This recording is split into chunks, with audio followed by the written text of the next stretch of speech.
Dahil sa sobrang init, kaya nagpapalit sila ng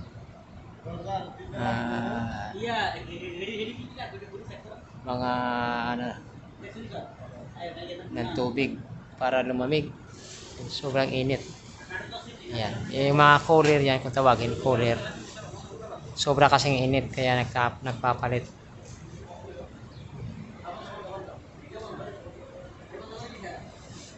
Kaya sana magkaigi.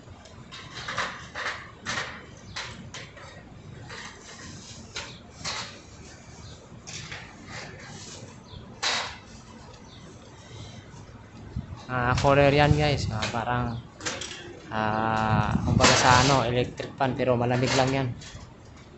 Malamig yan kasi gamit niya tubig.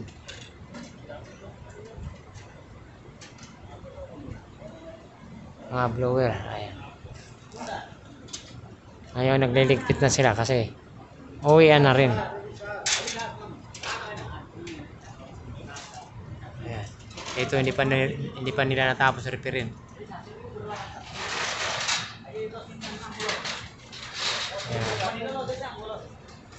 Yun pa lang sila.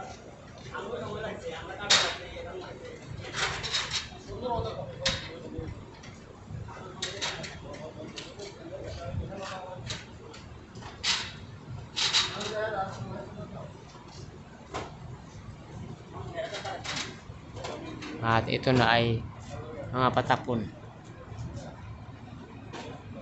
Maganda rin yan sa Pilipinas.